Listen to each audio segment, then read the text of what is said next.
Hello, Internet. Welcome to episode 329 of the Assorted Calibers podcast, the Second Amendment podcast. There's a little bit for everyone. I'm Weer'd, and with me tonight, she is the greatest hostess in the entire universe, and she's good people, Aaron Paulette. How you doing, Aaron? I am full up on my quota for hearing the word cloaca for quite a while. Aaron asked biology questions. Weer'd gave biology answers. Well, I should specify that I was geeking out about something and Weer'd decided to inject biology, and then I went, oh, I didn't realize, and then biology verbal diarrhea. We were nerding out. If you want to hear it, go to patreon.com, sign up for the ACB blooper reels, and give it a listen. I think you'll like it. So how am I doing? I'm doing okay. We are in the winter in Florida, and so all the Yankees are laughing.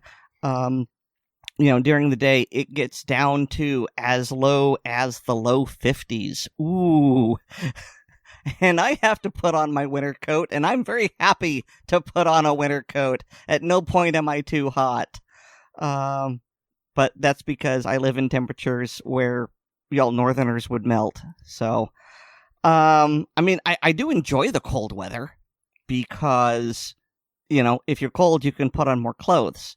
Past a certain point, if you're too hot, you just can't take off anymore. First, because of law, and even then when you're in private, it's like, okay, I'm down to my skin. I can't take off more. Actually, I used to back when I worked in Boston, I used to take the train in, and then there was a shuttle that you could go, but it was highly unreliable, both with traffic and when it would show up. And so I just found it was just much more consistent for me just to hop off the train and then walk. It was like a mile and a half to the office. And there would be a few times when it would be in the 90s, maybe low 100s outside. And those would be the days where I would actually be dressed like head to toe long garbs. The short sleeves would be gone because I had some of the high performance fabric, I believe as the industry calls it, the moisture wicking fabric and all of that. And actually long sleeve moisture wicking fabric is actually much cooler than being naked because it not only wicks your sweat away, and so therefore actually is far more efficient at cooling than just your sweat on your bare skin alone, but also it's shielding you from some of the sun, so it's actually taking some of the sting off of that blazing sun as well. Okay, so you've got a proto still suit. Good for you. I'm drinking my own urine because it's sterile and I like the taste. So yeah, I really don't have a whole lot to report. Yeah, my life isn't that interesting. How are you doing, Weer'd? I'm doing better now that I'm podcasting. I will just say that it was a rough weekend for me and the fam. Those of you with kids know they ain't easy, and so but yeah, no, it was just been a rough that we've got. Things go in the right direction. Things aren't bad. Don't worry about us. But I have a lot of the fight taken out of me today, and so I'm glad to be shouted at a microphone right now. Have you used any of the cookbooks I got you for your birthday? Oh, I have not. I haven't actually made any particularly interesting meals. I need to sit down and actually just read them, because they do look quite interesting, and maybe I will read the drink book because, well, Those who listen to the blooper reel know what the cocktail book you sent me was. But you said, maybe there's some of these ones that can be ungrossified. Yeah, I'll just go with these recipes involve a bodily fluid. The milk from a male cow. But yeah, I figured first you would find it amusing. You might find yourself wondering what it would taste like, and then you might go, okay, now how do I, adulterate this? And, what could I use instead? Like, I don't know, coconut what is milk. The vegan substitute? Yes. Although, if I understand veganism correctly, and I don't claim that I do, if the organism gives consent, then it's okay. I think we need to depend on which sect of veganism they're members of. Fair enough. Quick! Let's move away to something else. Yes. Let's move away from our humorous hijinks to things that are awful and sobering. Yeah. It's not going to be a sharp transition at all. No. Well, I mean, I will say that we went through a difficult weekend. My wife and I and my daughter.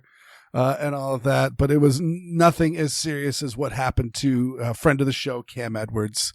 I really just wanted to give him a shout out and give other people shout outs in case they hadn't heard the news, because if you've been following Cam and listening to Cam and Company, you will know that what did he say? Did he say it was 9 years ago? Something like that, but yeah, his wife Elaine had cancer. I want to say lung cancer. It was lung cancer, yes. Yeah. Oh, there we go.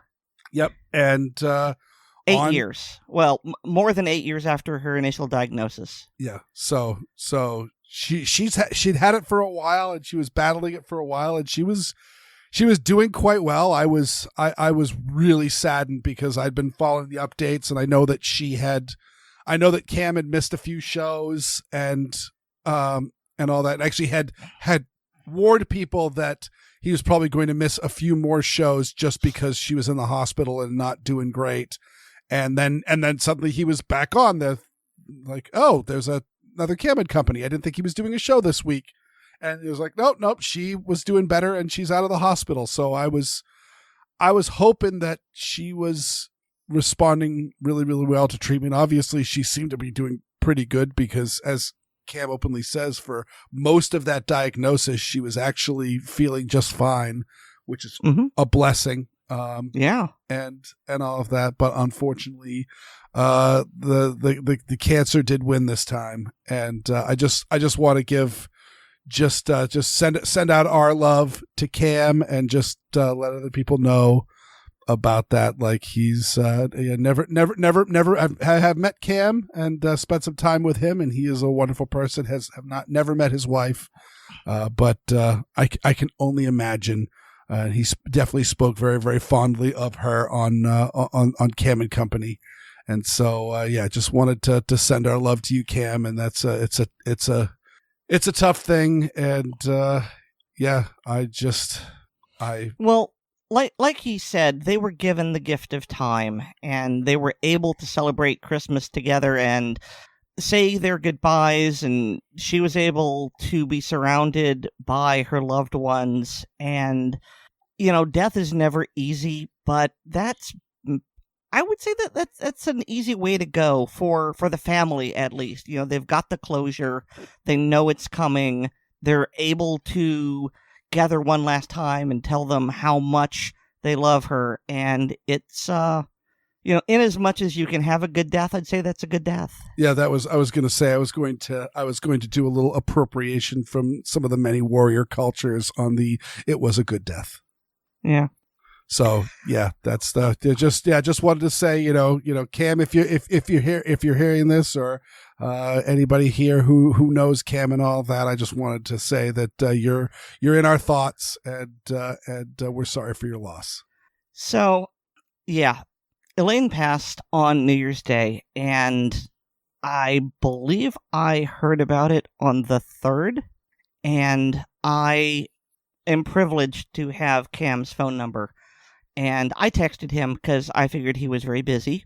And it was just one of these, hey, I just heard, and I passed along my well wishes and condolences. And if there's anything I can do, let me know. And so I'm not bragging on myself here. What I'm saying is that he has people who have been reaching out to him and making sure that he's okay. And so, I mean, I'm not saying you shouldn't do anything, but just know that he's not going through this by himself, and that's good. And I'm sure it's a podcast. Most of the people don't. They just put the earbuds in and listen away, and maybe you're driving and all that. But if you get a chance, go into the show notes or go over to Bearing Arms and find his article, a January Thanksgiving, because it is really, really well written and encapsulates how he's feeling, which is, again, he's very grateful for the time that he had. Mm-hmm. And so, all right, now I was able to shift from our shenanigans to that in a segue, but actually I'm finding it a little harder to go from that very, bittersweet article to Aaron, please. So we've just had a very human moment about loss. So now we have to pivot to Germany, and that's already not a good start, as they dehumanize people. Once again, Germany has decided that it is legal and good and acceptable to start disarming people based on their political affiliation. Yes, I'm sure this will go perfectly fine. There won't be any problems. Not like there's a precedence for this before. Yeah. This is essentially a. Oh, okay. So there is a political group called Alternative for Germany. Abbreviated AfD, because in Germany is Deutschland. And they are alleged to be a far-right group. And I say alleged because it's the politics of a foreign country. I haven't gotten into it. And it's not like AfD has been declared a terrorist organization yet, but the court of Germany's most populous state, so, think like the state Supreme Court, has declared that membership in this party means that you are a suspected threat to democracy. And they have declared that members of this party are banned from owning firearms.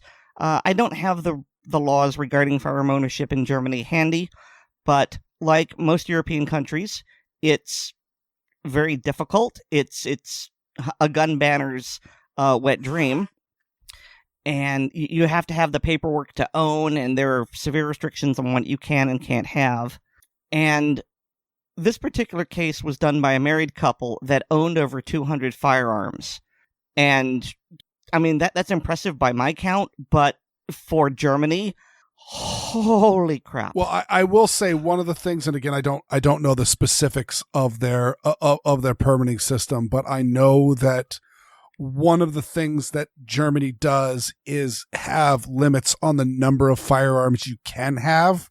And that was actually one of the reasons why the SIG 250, which essentially became the SIG 320, one of the reasons why it was being marketed was that it was a little chassis, so you could pop the fire control group out of a full-size 9mm gun and put it back in and have a compact 9mm or compact 45 or switch the calibers. It was, the modularity allowed you to do a lot of changes to the gun. So therefore you could, but without having to own a quote unquote new gun.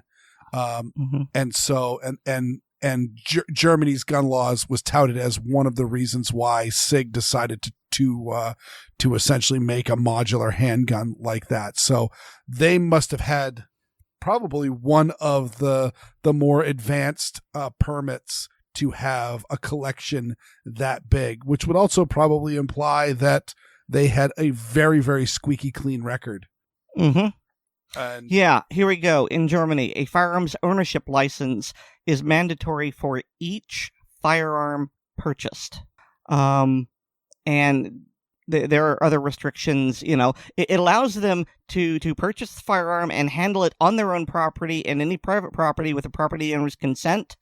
On public premises, it's got to be transported and unloaded and locked, and it doesn't entitle you to shoot the weapon or carry it on public premises without the container. I don't quite know how this works with hunting, but that sounds like it's really difficult for any sort of public land. You would have to hunt on someone's private land with the express permission of the landowner. Mhm. Owners must obtain mandatory insurance and a means to securely store the weapon on their premises. Here we go. Blanket ownership licenses are issued to arms dealers, firearms experts, and with limitations to collectors. So that sounds like what they have. Yeah. And the big thing that what really outraged me about this is you can go onto Wikipedia and read up on theirs, or probably some other, if you don't trust the Wikipedia articles and some various things on their political stances and views. And I know that we've got a wide variety of political view listeners here. And so I'm not going to make any sort of judgment call on whether you think these guys are good guys or bad guys as far as Germany goes, if you think that their policies would be good or bad for Germany. But the big thing that I've got is that these guys are a political party. And the courts are coming down and punishing them for being members of that political party and saying that they are the threat to democracy. Mm-hmm. And that's the thing that bothers me is I wasn't able to find any articles on them trying to suspend elections, overthrow elections, or all of that. If anything, actually, I've read a few and I didn't fully understand the term of it. And again, foreign country, don't really know their politics or all that. None of my really mind my business. But it sounded like actually they were interested in actually taking some of the power away from Parliament and returning it to the people in more of a straight democracy premise, where popular vote of the people could be done more often for various things that would otherwise be handled by Parliament. So, you know how much the ruling class hates peons getting uppity and thinking that they can control their betters. Yes. And depending on how you feel about straight democracy, I mean, on one hand, it's the voice of the people. On the other hand, the great joke is democracy is two wolves and a sheep voting on what's for lunch. And so it can be definitely the majority rules and things like minorities and minority views can be an extreme disadvantage in straight democracy. But the bottom line is these appear to be, at least from my very, very cursory reading of their political views, no matter what else they feel about various social issues and economic issues, they seem to be very, very pro-democracy, and if anything, more pro-democracy than the current ruling class, who is going by the parliamentary system, which is really more of a representative government. And so, yeah, to call them a threat to democracy and disarm them is absolutely disgusting. And so it's bad. And again, don't like it when other countries talk about our gun laws, so I'm not going to go too deep into forming opinions. I don't like suspending permits for people's political views. I don't think it's great and good, but I will also say that this is not a uniquely German sentiment, and that the very people, the Michael Bloombergs of the world, absolutely would love to do that sort of thing. The people of Massachusetts have absolutely suspended people's permits for political reasons. I would say that with the case of Germany, and I understand what you're saying about you don't want You don't like it when other people from other countries talk about our laws. But there is a difference between passing a blanket law that affects everyone in the nation equally versus very targeted lawfare that we don't like this. I mean, an example here would be, reducto ad absurdum. Let's assume that the Trump administration decides to repeal freedom of speech for everyone who isn't a Republican. I mean, that's how I read this. It's that same level of, punishing dissent and unequal application of the law for punitive purposes. And I really, really dislike that. I mean, I wouldn't like it if they applied it to everyone, but that at least would be fair. This is very definitely a punishment. Or if I could throw a little bit more shade in that direction, if the Chancellor of Germany was to actually relax the gun laws and actually make the permitting system much, much easier, but not for Jews. I mean, I wasn't going to touch that. I'm just saying, Germany, you keep thinking you're all that good. You're like locking people up for if they own a swastika flag and all that. And I understand the rationale behind it, but you got to look before you leap, guys. Mm-hmm. All right. Well, speaking of domestic insanity, and this is just one of those. So this is just a proposed bill. So I'm not, this may go nowhere, but, very, very, very similar to getting drunk and calling your girlfriend fat. There are certain things that we can't unhear. And very similar to how Massachusetts said, you know what, we're going to make it illegal just to make assault weapons in the state. And that bill didn't go anywhere, but Smith & Wesson went, you know what, we're not sticking around. And now they're making assault weapons in Tennessee. This is from Colorado, and they're proposing a bill that would really ban a bunch of stuff.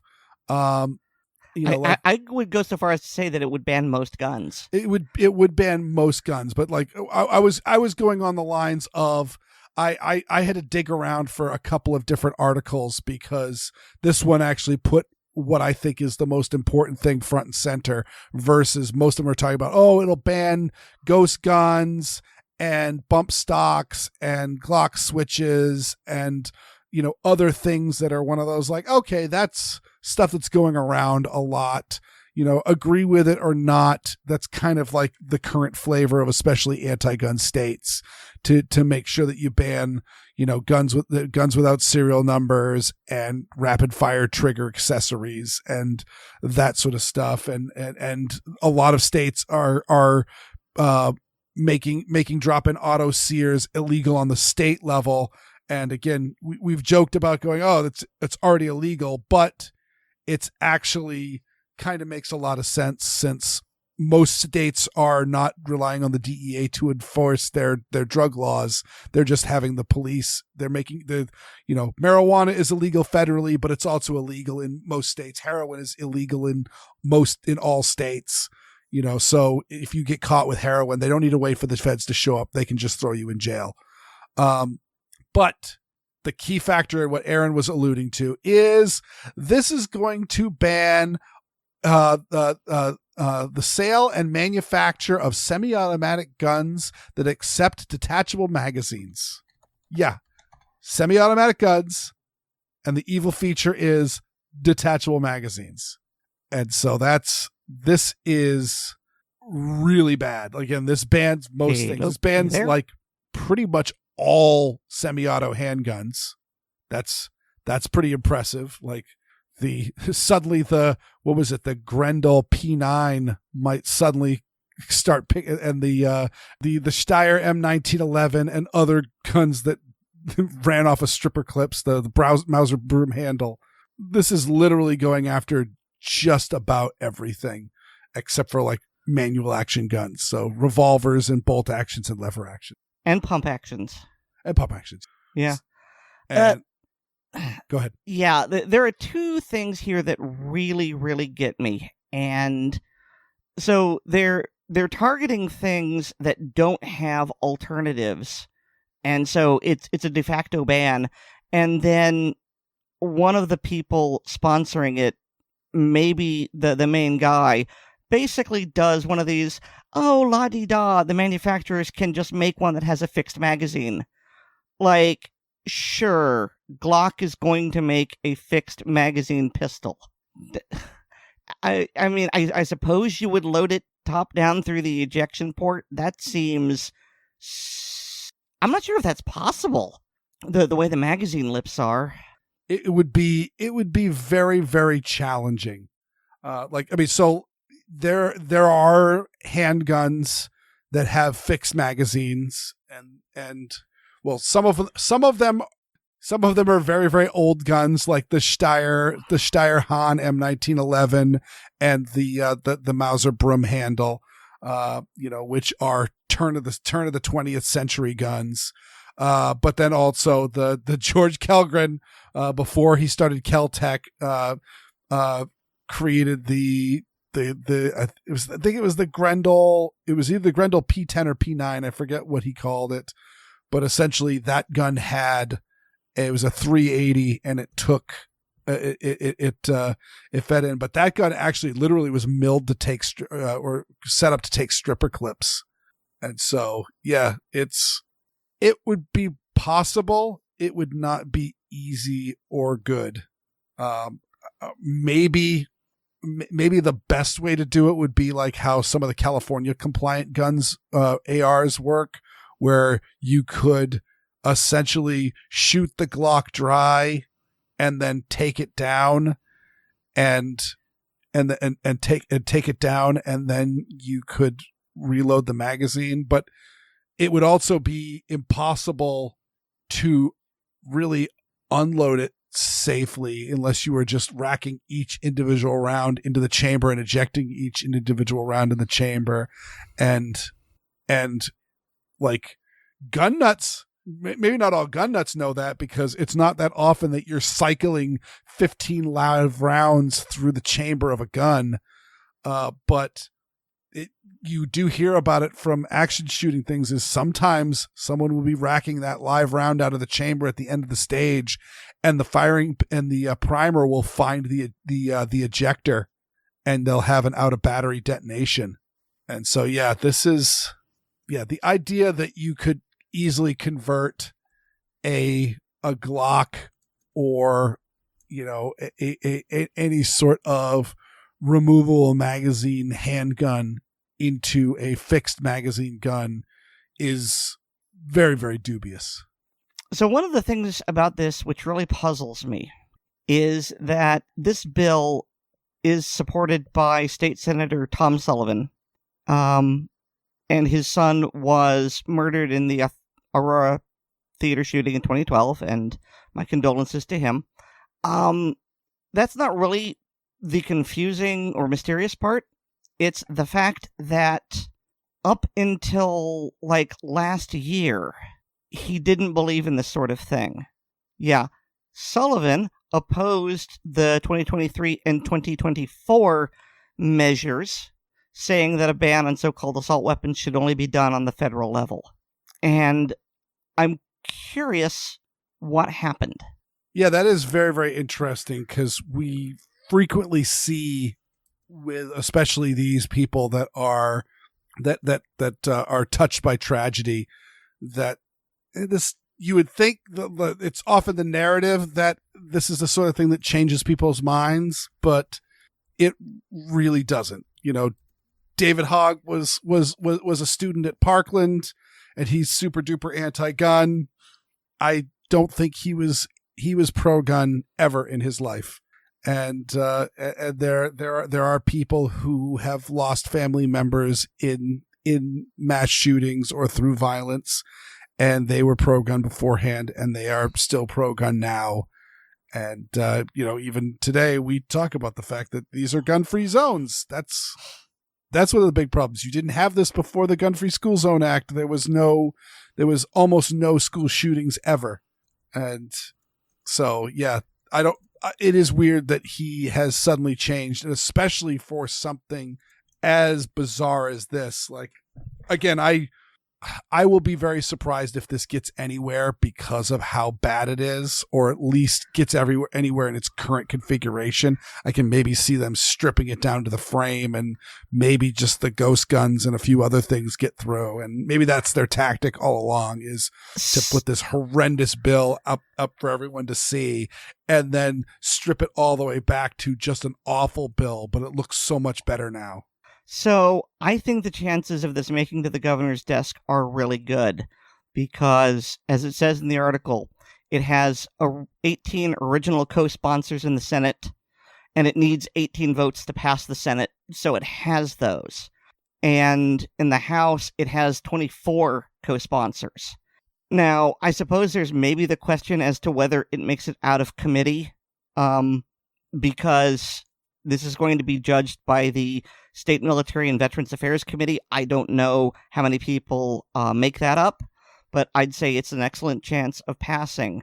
So really, it comes down to whether or not the governor is going to sign it, because, as the article says, he's skeptical of gun bans. But then if he doesn't sign it, do they have enough votes to override him? And, obviously I don't know that. But it seems like there's a good chance of this happening. And, I so want to be proven wrong. Yep. And as I said at the start of this is just one of those things of the, listen to what they're telling you. Like, this is a direct threat. And whether they pass it or not, they want to pass this.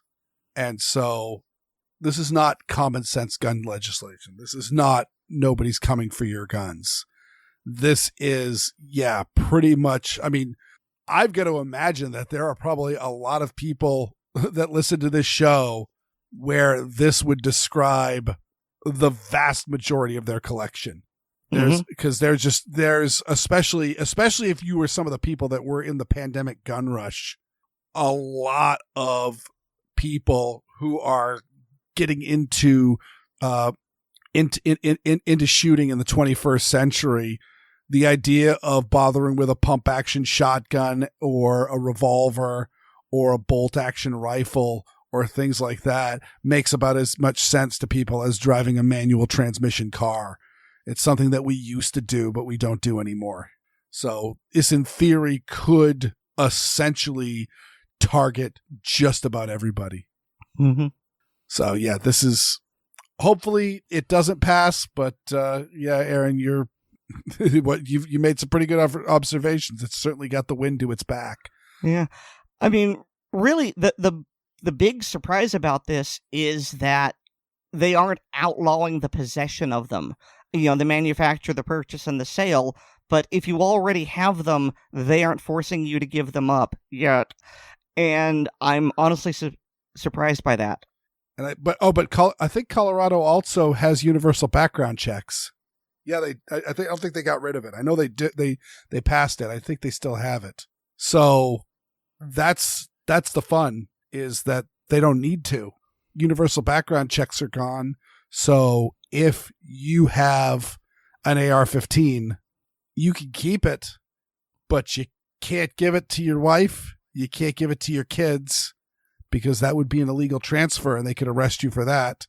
And then they would also have illegal possession of, the possession is an issue, but there would be an illegal transfer. So this is another reason to hate universal background checks too, because it allows for little backdoor confiscation, because they don't even have to force the confiscation. It's just one of those, like, somebody dies, and now those guns are completely illegal because the person who was grandfathered for them is no longer around.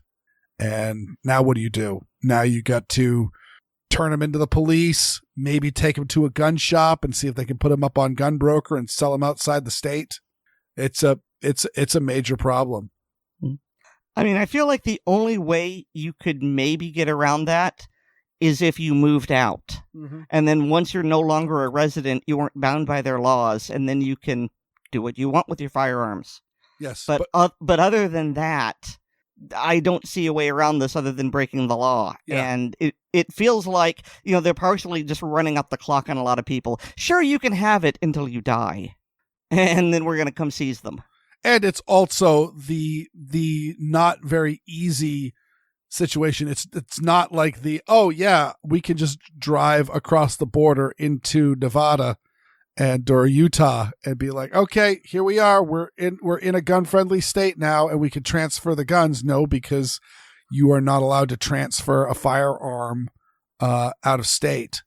So you would actually literally need to have your legal residence changed to a different state for this to work. So that's a big ask. That's not something that somebody just does on a whim. Mm-hmm. On the other hand, if you are a gun owner and living in Colorado, you might want to consider moving. Mm-hmm. Yeah. So, hey, I'm sorry, go ahead. Yeah, no, I was just sighing on just saying that I remember when I first started getting into Second Amendment activism, Colorado was still a very gun-friendly state, and they have gone down fast and hard and aren't really showing any sign of stopping. The one thing I would also say, though, is that hopefully the Supreme Court will rule, especially on there's a couple of assault weapons ban cases that are out there, and hopefully one of them will get ruled on soon. And if the Supreme Court says that possession of a so-called assault weapon or bans on so-called assault weapons are unconstitutional, if the Massachusetts or the California ban get overturned, well, this is far worse than that. And so therefore will also be under that. Mm-hmm. So shall we talk about another very, very stupid, I don't even know if I can call this a law at this point, but an action taken by the ATF. Yes. Yep. And this was like, I remember when this suddenly started popping up and people started posting this everywhere. And it was like one of those like, wait, I thought we were all done with this. But, because actually, I think we technically kind of were, because... Well, there was an injunction issued against the ATF's interpretation, and we're talking about pistol braces on pistols and whether or not they become SBRs. And so the ATF was saying, yes, they are. And there was an injunction made against them. I'm not sure at what level, but, when a law or when a judge basically says, yeah, you're not allowed to enforce this, you'd think that you'd be done with it, right? Well, the ATF doesn't think so. Well, the big thing that I got was, and this is something that we've talked about a million times here, is we'll be talking about it more as we're finishing this news segment, because but a case gets challenged, the Supreme Court of a state or the district court will rule on it and say, yeah, that's unconstitutional, the ban is down, but that's not the end, because there are still appeals. And as far as I know, I don't think the ATF appealed the last decision that said that pistol braces indeed were not shoulder stocks, and therefore a pistol equipped with a shoulder brace with an arm brace that was not a shoulder stock therefore was not an SBR and therefore not required to be registered with the NFA.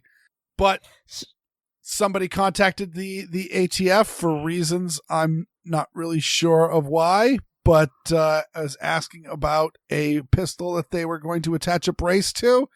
And the ATF said, nope, that would make it an SBR.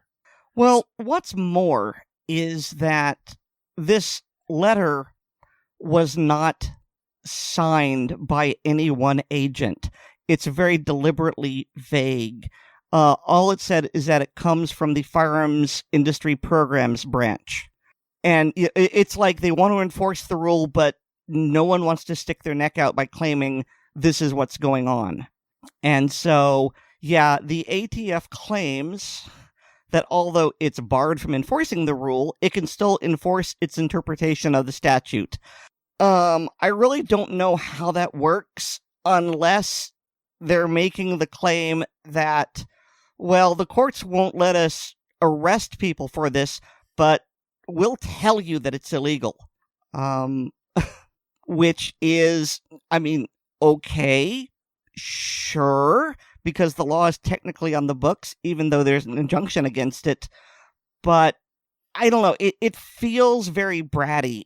It's like, okay, you told me to stay here on this line, and I'm not crossing the line. I'm not touching you. But even worse is that this letter actually goes further than the rule the ATF already proposed. And so you've got some unnamed bureaucrat who isn't willing to take responsibility for this, basically saying, oh, no, never mind what the court says, listen to us. And now it's even worse than what we originally said. The dissolution of the ATF cannot come quickly enough. Yeah, no, I agree with that. Especially, yeah, you're saying this sounds bratty. This is bratty. The ATF is overall like bratty. That's probably not strong enough of a term for it. Petulant, really, because you have like, I mean, to go back on the history of, I mean, we got the two right next to each other, the stabilizing braces and the bump stocks. You had the Aikens accelerator for the 1022, and he sent a prototype to the ATF. They looked at it. They said, we weren't able to get it to work, but we think this is fine. This is perfectly legal accessory.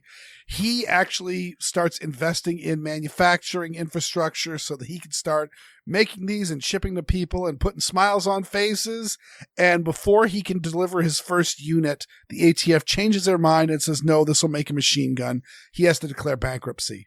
A few years later, somebody came up with the bump stock. They submit that. The bump stock gets approved.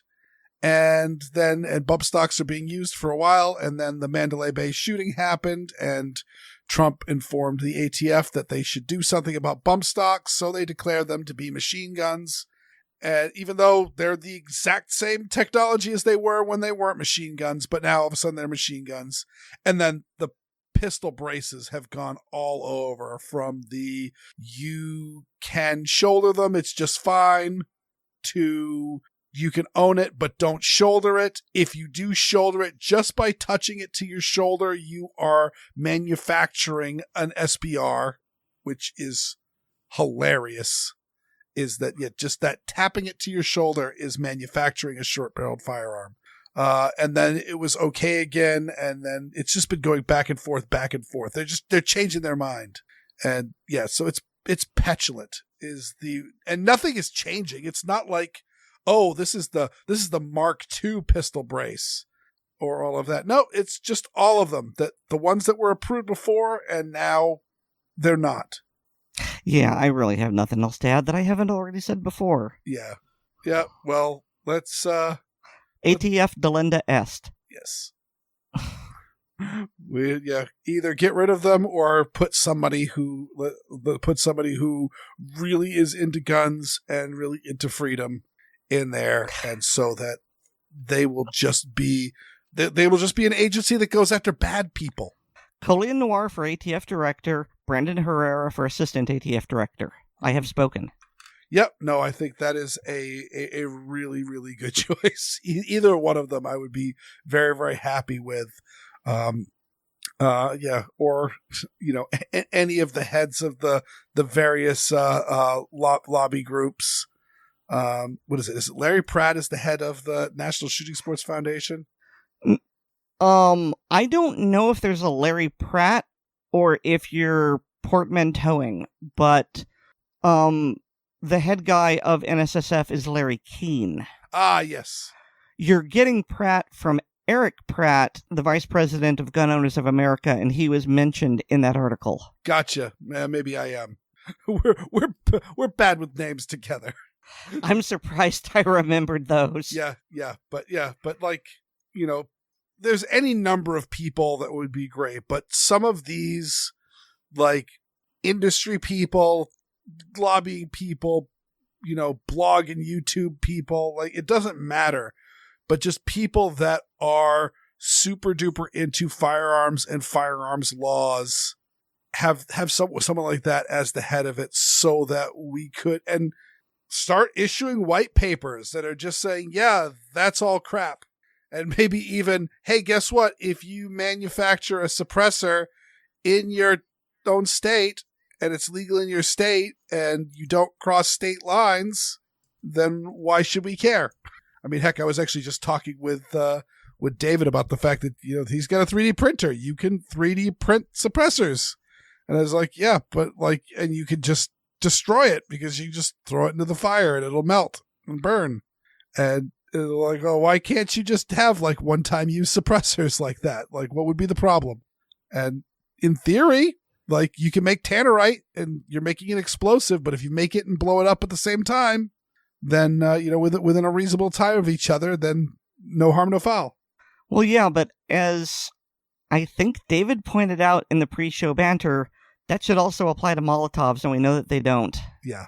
Because there's that one guy who he was doing Molotovs for a video and registered them with the ATF in order to legally film them. Yeah, that was Ordnance Lab. Yeah, it's I don't know how much money was spent, but it was easily the price of a new gun. Well, no, because he's an SOT, so it was just paperwork. Really, he didn't have to pay $200 for each one? Nope. The only time he has ever paid $200 for something is he believes is the only civilian legal transferable NFA registered hand grenade. Okay. He did it just to see if he could do it. What kind of grenade? I don't know my grenades all that. Well, I'm not looking for a serial number, but fragmentation, high explosive, incendiary, smoke. I think it's one of the frag ones, the little round green ball grenade. Okay. Whatever happened to the classic pineapple grenade? Do we not use that anymore? We don't, because I think they found out that that they can build just a smooth shell that will fragment just as well as those pre-fragmented pineapples. So, hey, fun military tangent, which you probably know. Do you know why American hand grenades are shaped the way they are versus well, I don't know if they've changed, but like in World War II, you had the potato mashers that the Germans used where they had a handle on them. Do you know why our grenades were different? This may be apocryphal, I'm not sure, but is this because baseball is so popular in the United States? Yes. And so there was this entire generation of youth that had already learned how to throw a spherical object, from the palm of their hand, whereas the Germans didn't, and they had to use the lever action.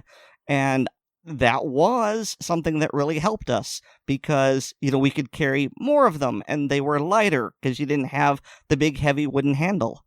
So, yeah, that's a fun bit of history. Yep. And I just posted in chat he calls it it's Ordnance Lab, the Holy Hand Grenade of Antioch. And and it is a ATF Form 4 hand grenade. But as far as the stuff that he does for a regular Ordnance Lab, it's just paperwork. He's just building them, papering them, and then if they're explosives, he's marking them as destroyed. But he also ends up doing some of the really, really silly stuff to try to get around things. He was shooting I believe they were Molotov cocktails out of a cannon and see if you could launch incendiary bombs out of a cannon launcher. But he was noting that putting an incendiary bomb into a cannon may be really playing some games with the ATF. He actually put it on a full auto lower because machine gun is the ultimate in NFA items. It covers all bases. So a machine gun can be a destructive device, can be a short barreled rifle, et cetera, et cetera. And so he put it on a full auto lower. But of course, those of you who know, a cannon doesn't cycle. It doesn't actually have a gas tube or anything. So you put a cannon upper on it, and it is a straight pull bolt action. It's so literally a full auto bolt action. I mean, I know what you mean by context, but also legally, it needed for just to make sure that he was covering all his bases. He had a full auto bolt, a legally full auto bolt action, and it was functional. Not in the fact that it was rapid firing, because it couldn't, but it was functional in the fact that it would keep the ATF away. Fair enough. All right. Now here's one that excites me, because I mentioned that there are some assault weapons ban bills coming through, and there are 3 thorns in my side. The first one being that I will say right now, at the time of this recording, I am sitting here with an expired Massachusetts license to carry in my wallet, and that is my license to own firearms. And it says it is no longer valid because it expired on January 1st. And we are currently recording this on the 13th. And so you're still in the grace period for the paperwork, right? Correct. I have a 90-day grace period in there because the paperwork is filed. But boy, that there's a certain level of pucker factor in the fact that still the paper that is in my hand says expired. And so hopefully it'll come through. It always does, and it always takes them forever. It usually takes about 3 months for a permit that legally can only take 30 days. So that's one thorn in my side, is the fact that this stupid permitting system. The other thorn in my side is, of course, we have assault weapons ban and magazine ban. And we also have our handgun roster. And this is an article from the Firearms Policy Coalition, and they have filed a lawsuit against Massachusetts for their ban on, as they say, constitutionally protected handguns. And I think they've got very, very good standing on. I mean, I would think so, but God, I'm not a lawyer. I have no idea how well these things are going to work. Well, I mean, it's when you go with the previous precedents. I mean, we've got the NYSERPA v. Bruin case, which pretty much states was there anything even remotely close to a handgun roster in the United States, from the ratification of the Second Amendment until the 14th Amendment? Nope, not at all. Not at all. No sort of restrictions whatsoever. Despite what Joe Biden says, you could own a cannon, you could own a frigate, you could have repeating firearms, you could have rapid fire firearms, you could have volley fire firearms. There was all sorts of stuff that you could have. You could own machine guns. The machine gun was invented after the ratification of the 14th Amendment, but it was one of those before the NFA came on. There was zero restriction on machine guns. So the fact that I can't buy the newest Glock, I can't buy a High Point, is no yeet cannon. Oh no, yeah, no yeet cannon, and actually, I just realized that because Smith & Wesson bailed on Massachusetts, they've also given them the finger for submitting more guns to the roster. So I can't even own a 10 millimeter M&P. And this is all, and these, not only does that go against NYSERPA, but it also goes against Heller, because can you name something that is more in common use than a Glock 19? Well, I mean, not a firearm. Yeah, but I mean, although there may be someone chirping up saying, "Oh no, some other firearm, is actually more common." But yeah, I get where you're going with this. It is very much the standard. I'm actually, I mean, okay, the 19 is a good backup pistol, and for cops, and good for smaller statured people like myself. But I wonder how that would compare to the 17 for all the duty weapons that are out there. Oh yeah, no, that is true. But either way, I'm just saying that It's all the Glocks. The Glocks do not please the Attorney General, and so therefore they are not allowed for sale. The only Glocks that are filtering around in holsters of various people are guns that have gotten by a few little loopholes that exist where you can get some off-roster firearms. The biggest ones being if somebody dies and you get it in their will, you can take possession of an off-roster firearm, or if somebody moves into the state with an off-roster firearm in their possession, then that can also be done. There's also police officers buying guns on department letterhead and then selling them as personal firearms. That's a thing that happens here as well. But yeah, so the Glocks that are around out there are the ones that existed before this little roster came into effect. So yeah, it's all the Glocks and all of a bunch of other guns too. Like, it's pretty extensive on what we can't have. And if you by chance want to do like a little double check, oh, can they have my gun? Beware, because there is the public firearms safety roster, and you will note that there's a lot of Glocks on there. But there's also the secret one, which is actually the one that gun shops have to follow.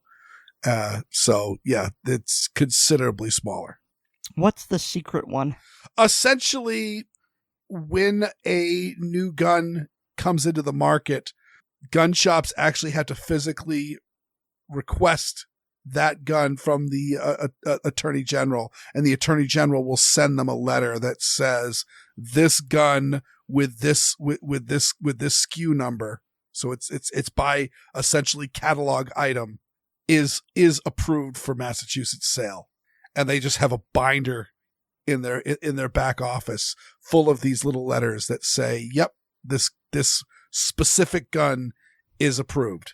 So maybe you could get an M&P, but you may not be able to get the M&P with the extended threaded barrel, or get the M&P with tritium night sights. And certainly now that everything's got optics ready, you might be able to buy a SIG 365 with the optics plate on it, but not with an optic attached to it, because that would be like with a SIG Romeo attached to it, because that would be a different gun. Just like you could buy an M&P, but not an M&P with a set of laser grips on it. That's really specific.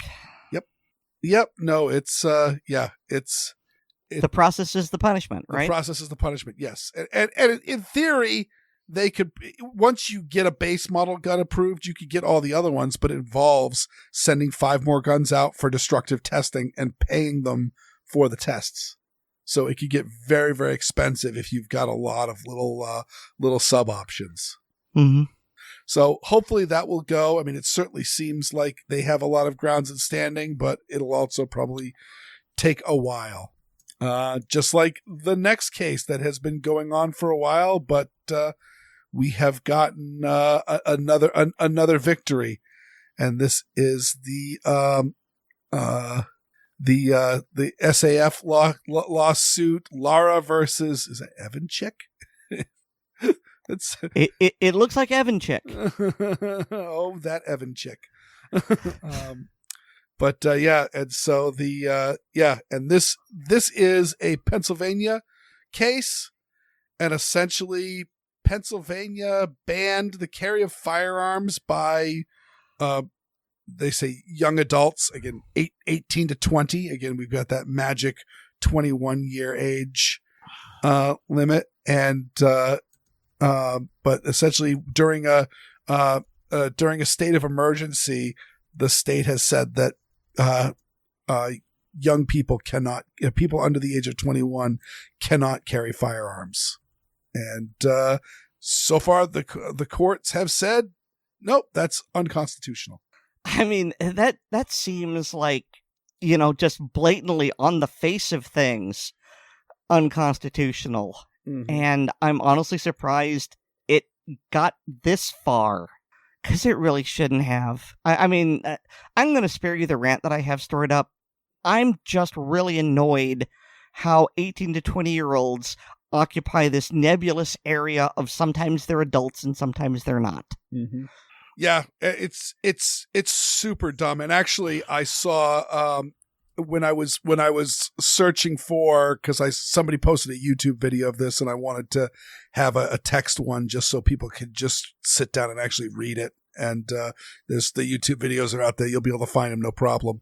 But when I was searching for this, I found, and this was back from a couple years ago, Giffords had essentially filed an amicus curiae against this case, essentially for the state. And one of the statements they said was, studies have shown that I think they specifically said human male brain doesn't fully mature until the age 25, but the law says 21. If I can't carry a gun because I'm not intellectually mature enough at 18, why am I now magically mature enough at 21 when I'm still not a intellectual adult as they may imply?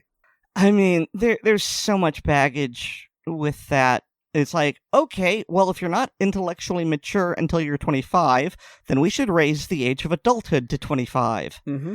And you know who's gonna hate that the most? The government. Because the military needs those 18-year-olds to enlist. And if they have to wait until they're 25, they're not gonna get them at the peak of their youth and strength. And, after going to college, they may decide, I don't want to enter the military. So I don't see that lasting at all.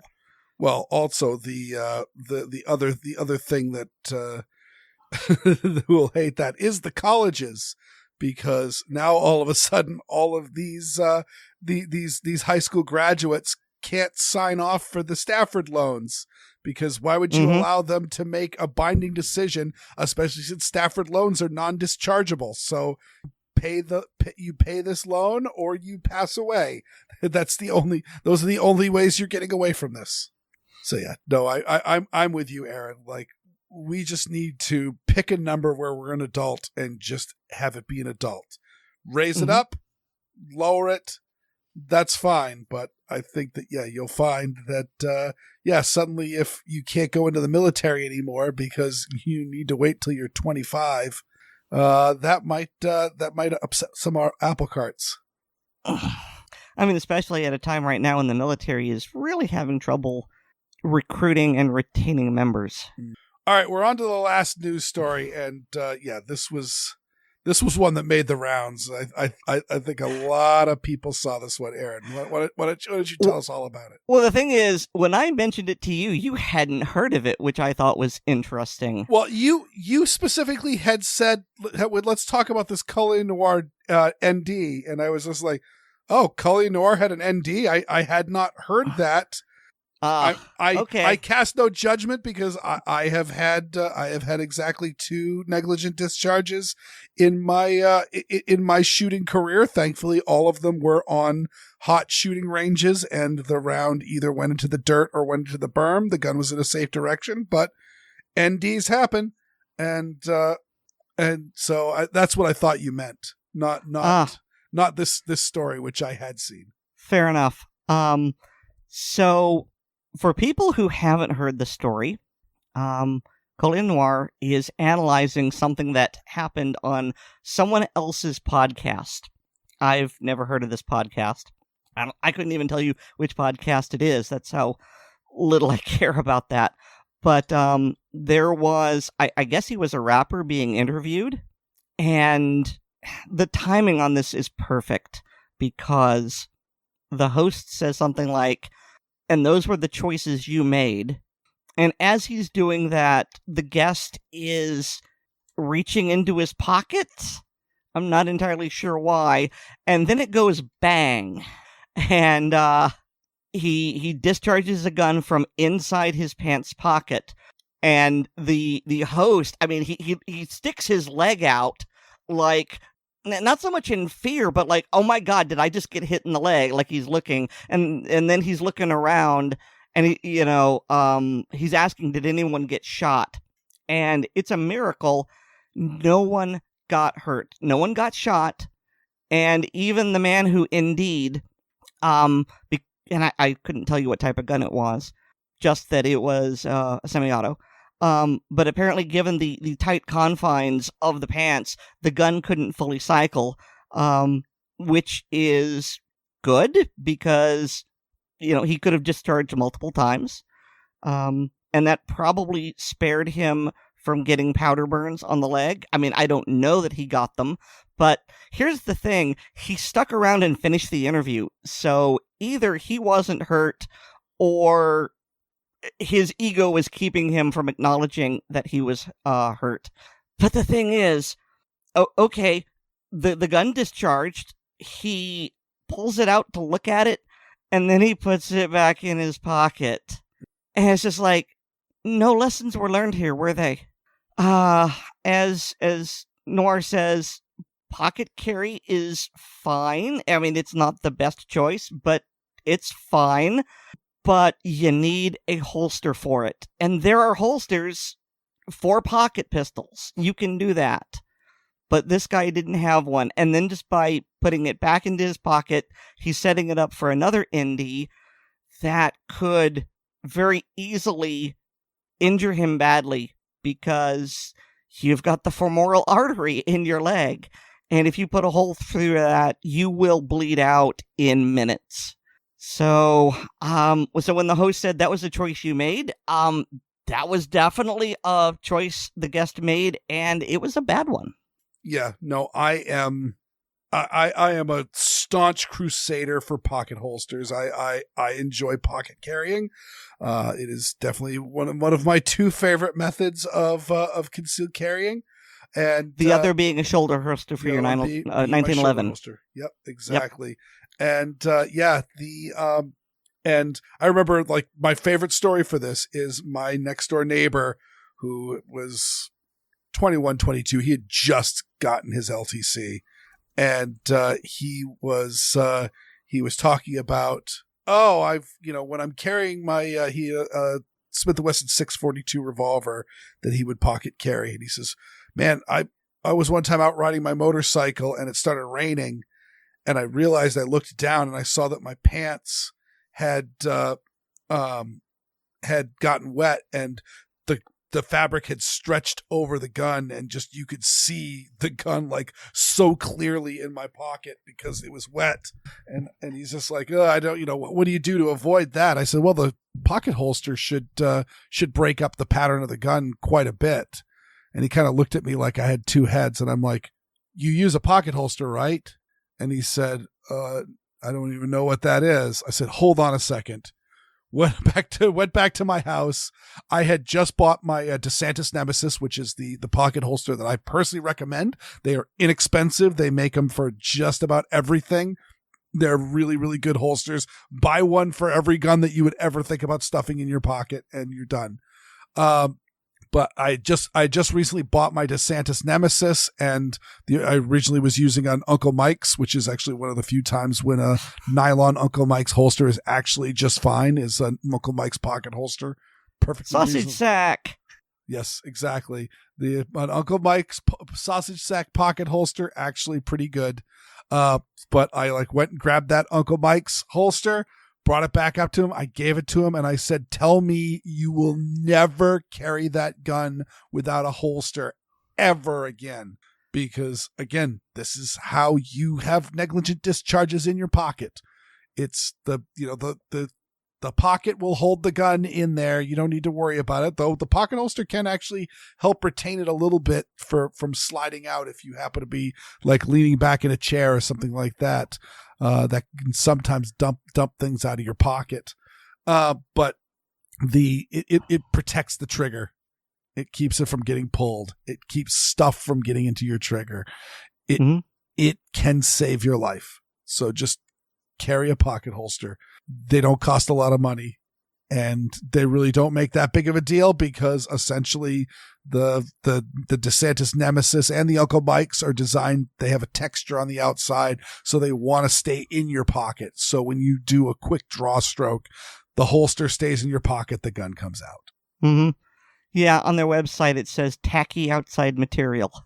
Yeah, it's good I don't know. stuff. I just thought it would have a like a trademark name, instead of just tacky material. I mean, I at least would have called them like what, Stickium? Yes. Our patented fly feet coating. So one last thing towards this is, and this is something that we have talked about many, many, many times, and I know you agree with me as well on this, Aaron, but this is also a sign of someone who really isn't steeped in gun safety culture, is the fact that you would have a negligent discharge and take out the holster, take out the gun, look at it, put it back, not like clear it, not check the status of it, not just put it back in your pocket. You almost shot yourself. Let's just put it right back and pretend and just keep doing the same thing and hope for different results. Yeah. And so we really need to be teaching firearm safety in public schools. If you're in public school, you should be learning the stop, don't touch, find an area, leave the area, find an adult. For elementary school students, you should be learning the very, very basics on gun safety and what is a gun in middle school. And then in high school, I would say you should be able to shoot at least a rifle, a pistol, and a shotgun. Do you want me to say the thing, Weer'd? Say the thing. We don't believe in abstinence-only sex education. Why then do we believe in abstinence-only firearm education? And this person, who knows how he got this gun, how he got into firearms and all of that. But, many of us got on from safety-minded gun gurus, people that knew their stuff and wanted to teach you all the important things and drilled safety advice in there. My neighbor's kid got drilled into him. You never carry a gun without a holster. Ever, ever, ever, ever, ever. Put this pocket holster in your pocket. Put the gun in the pocket holster. Then put the gun in your pocket. It's and people get that, but some people don't get that, or some people get some junky stuff. So have the teachers teach. Mm-hmm. So speaking of teachers teaching, David is here to tell us why the GOAT 15 is the GOAT.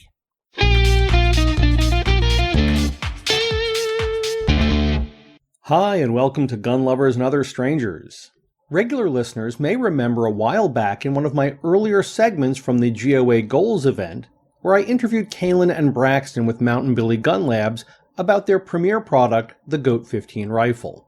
In the short time I was able to handle this firearm, I was quite intrigued, and after some communication following the expo, I was able to get one for testing and evaluation.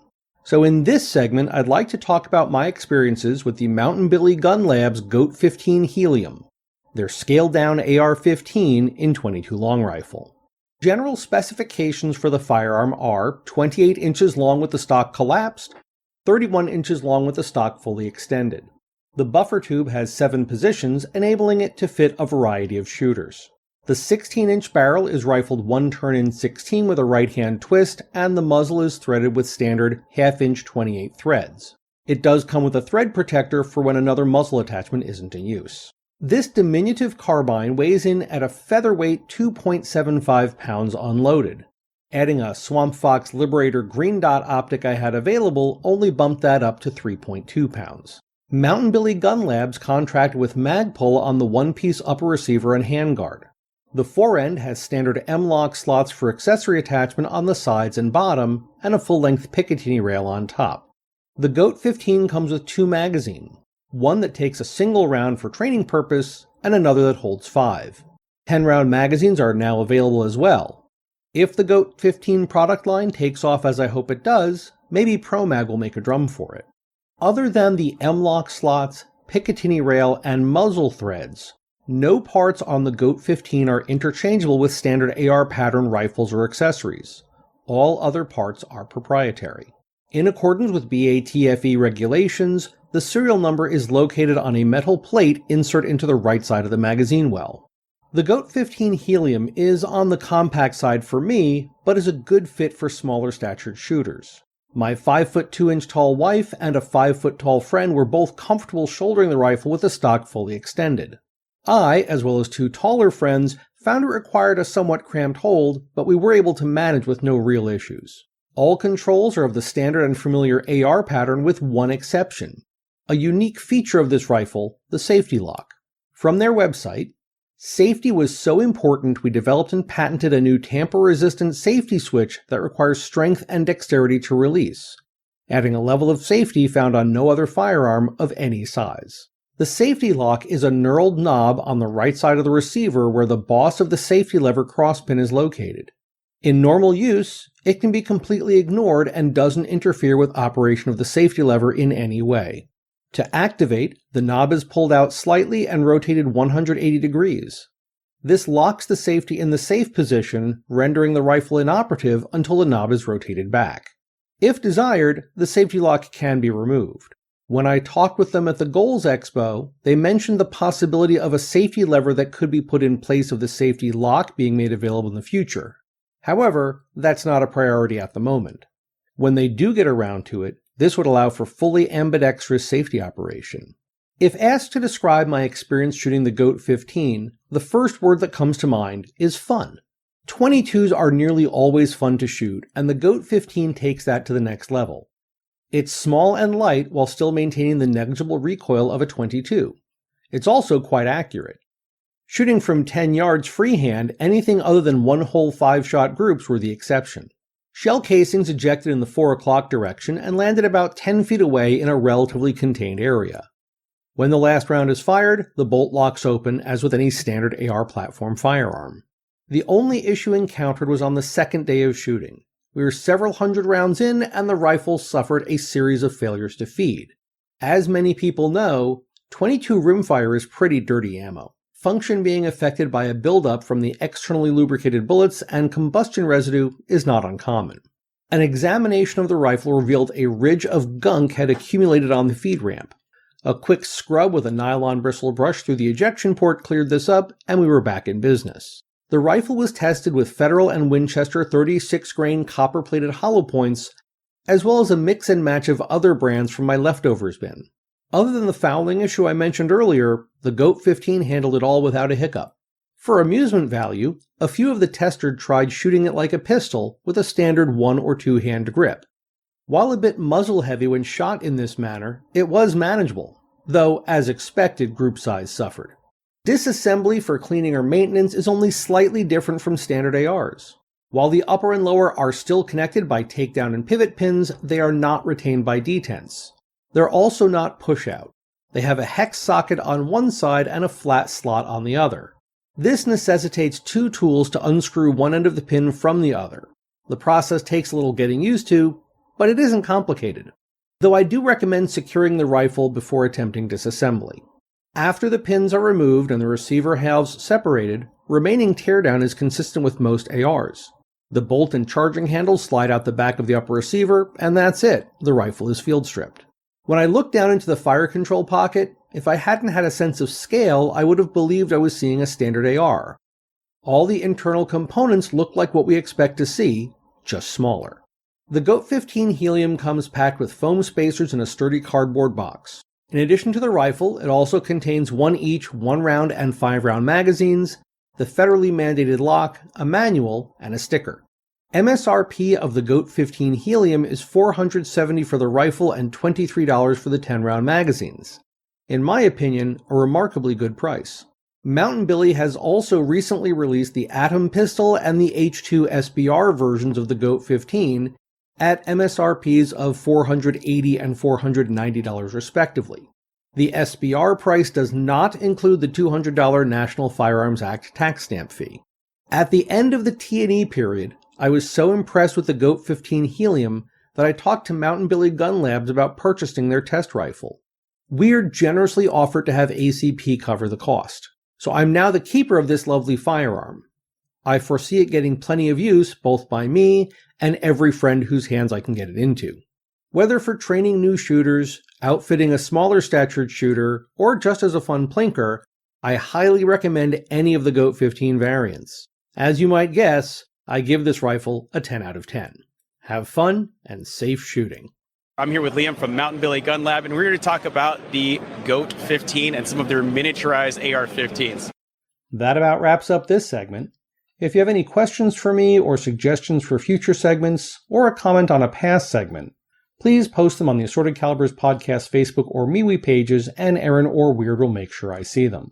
I'm also a contributor on the Blue Collar Prepping blog, which can be found at bluecollarprepping.blogspot.com. Finally, I'm a published author, and books with my stories can be found on Amazon under the names Brena Bock and David Bock.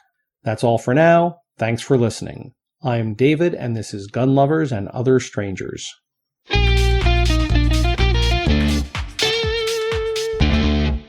Yeah, when I was down in Tennessee, I got a chance to shoot the GOAT 15, and it is a very sweet shooter. And yeah, as both David and Aaron have said, it's a really good gun to teach younger, smaller shooters on, because number one, it's like crazy light and has like no recoil and all that. And you put subsonics in it, it's not actually going to be making a whole lot of noise either. And it's tiny for the youth shooters. Yes, exactly. And on top of all of that, it's got both the standard operating system. We just talked about the Colorado they trying to ban guns with detachable magazines, and it's one of those like everybody's got an AR-15. I'm strange in the fact that I don't have an AR-15. And trust me, the moment our assault weapons ban is gone, I will have an AR pattern gun. I'll probably go with an AR-10 instead because I like 308. But either way, it's just everybody's got one. Even though I don't have an AR-15, I shoot them all the time. I know how to shoot them. I know how to take them apart. I know how to clean them. It's just it is the standard firearms operating system, and so teaching somebody how to use that, they are suddenly learning how how the AR platform works, and they're getting versed in that, and then it looks and feels like a real gun, quote unquote. Again, all guns are real guns, but like your standard issue Youth Cricket 22 with the little bolt action, you got to pull the striker back manually and all of that.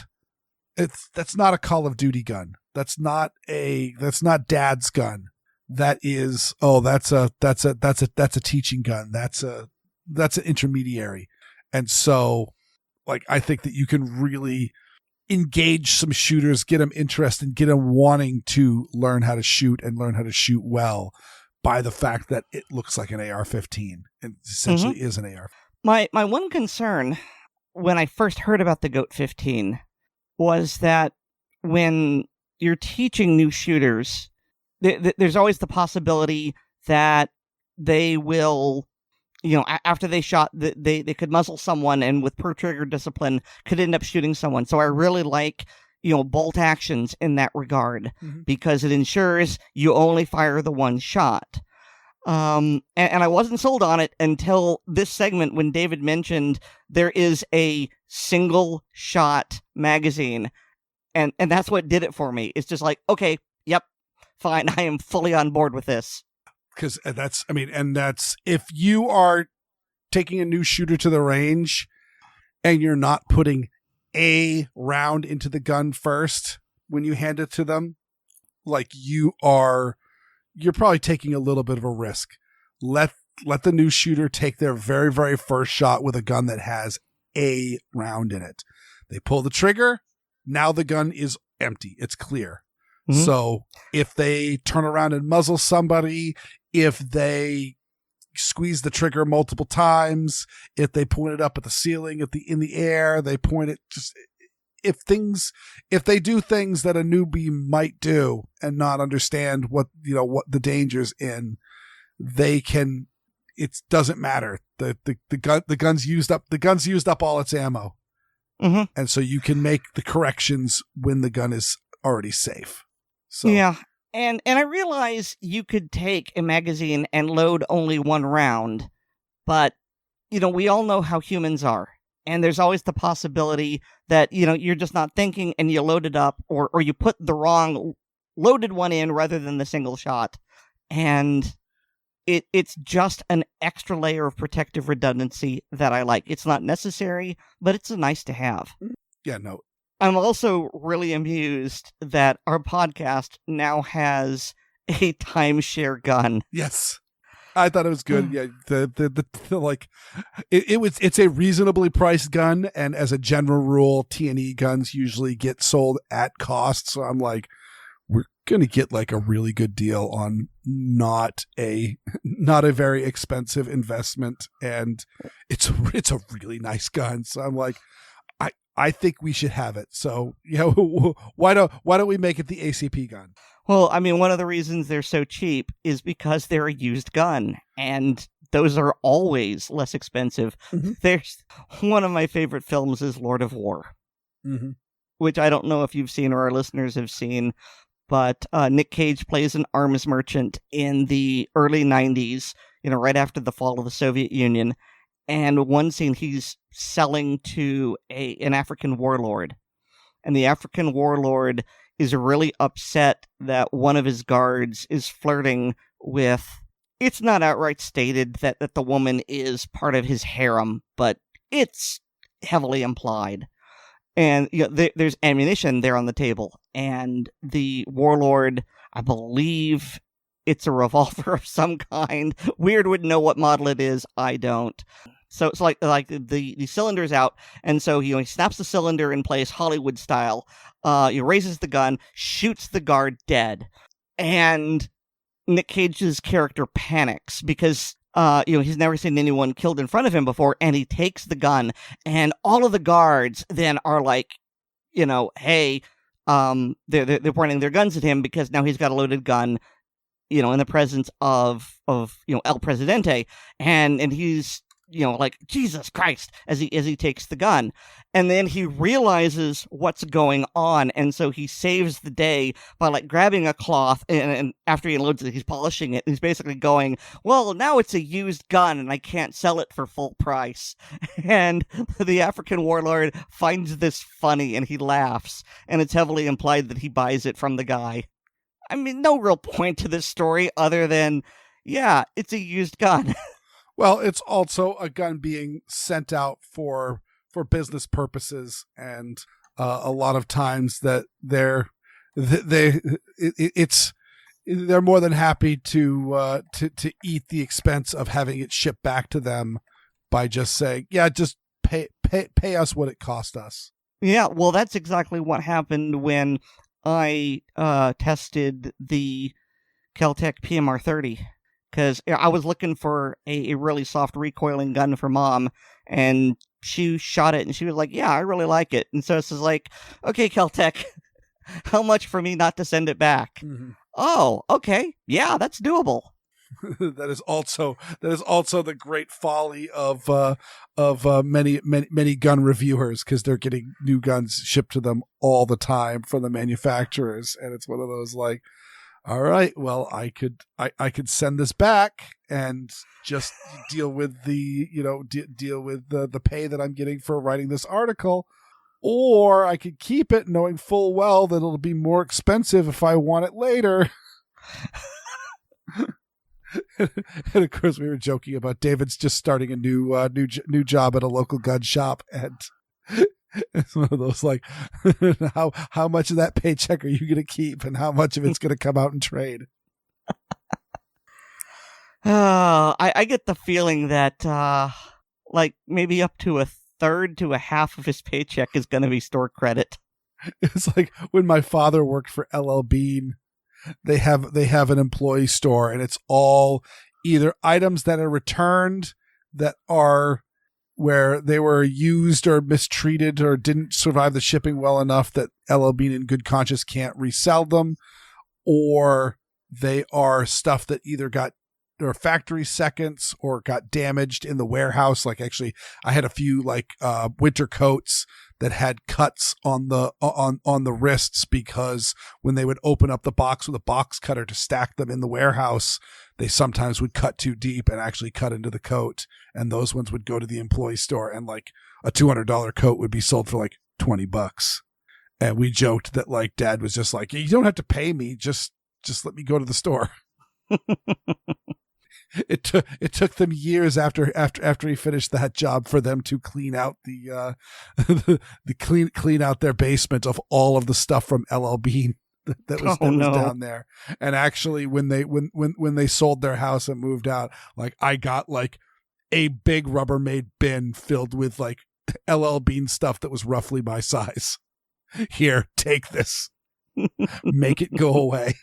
But you know who I never want to go away, Aaron? That's exactly what I was going to use as a segue.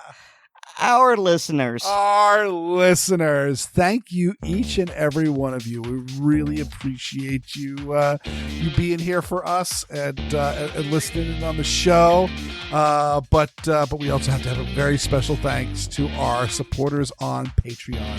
To become a Patreon patron, go to patreon.com/Assorted Calibers podcast to sign up. We got products for you there. We've got the ACP film tracks, the ACP mag dump, and we've talked about the ACP blooper reel where you could hear about Aaron talking about Traveler Air. What was the race, Aaron? I forgot the race's name. The Droin. The Droin. Hearing about the Droin and me talking about insect and avian biology. Cloaca. Or cloaca. I like the Latin pronunciation. Doesn't cloaca literally mean something like sewer? Sewer. Yep. Yeah. The sewers of Rome are called the Cloaca Maxima. The Great Sewer. Yeah. I will not make that the title of the show. I wouldn't want you to. Stay on target. Is it? Yeah. Is it time for me to do my thing? Yes. Okay. I'm sorry. It was just we got talking about maximized cloaca, and my mind went blank for a moment. Also, please remember to rate us on Apple. Also, please remember to rate us on Apple Podcasts and Pocket Casts. Subscribe to us on the platform of your choice, and share the show with your friends, both online and off. I got a blog. It's called WeerdWorlds.com. That's WEERD World.com. And you can hear me weekly on Handgun Radio on the Firearms Radio Network.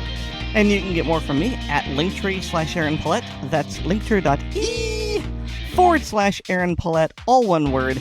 I will include in the show notes a link to the actual play for that Traveler game that I'm in. There are currently 6 episodes, and if you are a fan of role-playing games or science fiction or think that I'm awesome and want to hear me portraying a really awesome alien, then you should give it a listen. I mean, Weer'd tried, but it wasn't his thing, apparently. And thanks to Nate Spencer for our music. I have an AR-15, and Weird still doesn't. It's because I live in America, and he doesn't. Our arms and locations are assorted, and so's our podcast. Good night, everyone. You wound me deep, Harry. You wound me deep. Good night.